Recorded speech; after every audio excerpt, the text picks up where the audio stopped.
Oh Hazel, why are you dressed so goddamn lazily? Honestly, after having done my third attempt at this motherfucking episode, this is all you're gonna get. I had tried once before, and this ended up being the first try's result. What's funny, guys, is that I literally filmed the last episode 11 o'clock at night, yet my sister walked out of the room just one time and it was fine. Now, I have my entire family in this house, including extended, and they're all here. Can we also just talk about how in your other video you were being considerate and like were quiet? And I'm loud as fuck, y'all. This is literally an unflavorable event. Can you tell they're my family? Wait, no, like on the real, like can you tell that they're my family? Yes. Like what gives it away? The obnoxiousness, the loudness, the constant interrupting.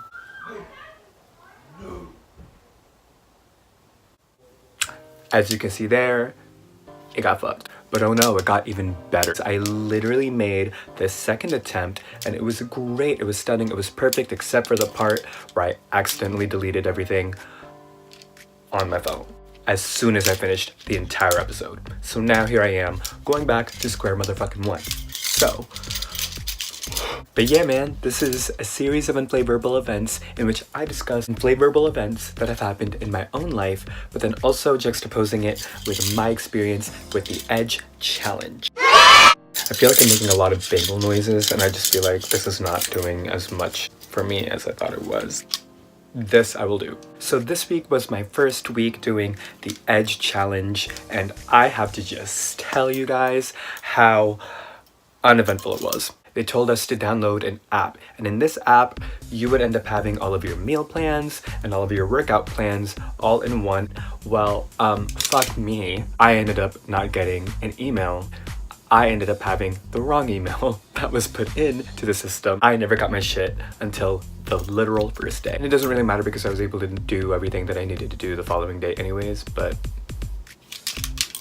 nevertheless, I am here now, and that's all that matters. A lot of people look at my life and think, wow, it's beautiful, it's perfect, it looks like Linda Evangelista. Well, I'm here to tell you that that's an alternative fact. And nobody's perfect. Hannah Montana taught us that. This time last year, for me, my life was literally in shambles. I had no sense of direction with anything. I didn't know who it is I was, what it was I was doing. I didn't know anything at all. And the only thing I knew was that with gender dysphoria, I had my body dysmorphia in the back of my mind, but that's another episode for another day. My body was very unhealthy. I was overweight. I had a lot of self-hate within myself and it bled into every single thing that I was doing. It was a lot. It was a lot. It was a lot. The fuck. So I figured, oh, well, maybe if I start working out at the gym, maybe I'll feel good and, you know, maybe that'll pour out to every facet of my life. Surprise, bitch.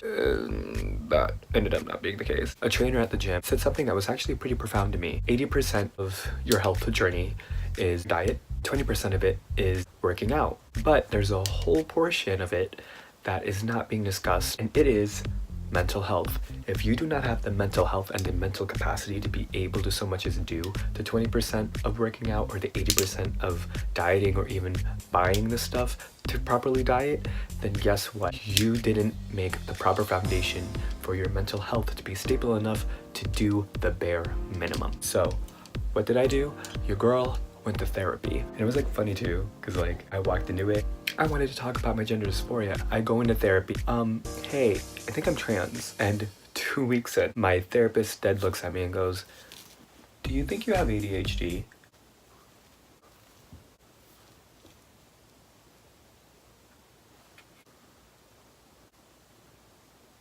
The fuck? The beginning of my summer of this year and the end of my summer last year, maybe even the beginning too, they both have cinematic parallels about self-acceptance and the journey towards self-love. There's a difference between self-acceptance and self-love. At the time, I thought that both of them were the same, but now here I am a whole year later. That is simply not true. The reason why I say that is because you should not have to wait until you get to X, Y, and Z until you gain X, Y, and Z, or until you lose X, Y, and Z to love yourself. That is not fair to you, that is not fair to the people around you. Self-acceptance is being able to accept who it is you are in that moment and where it is you are. It implying that you can be able to go further beyond that point. So it's self-love. Self-love is being able to look at yourself wholesomely, look at the things that are your faults and your flaws and embracing them just as much as you celebrate the great things that make up who it is you are. Back then, this time last year, like if you had told me as 182 pounds, love yourself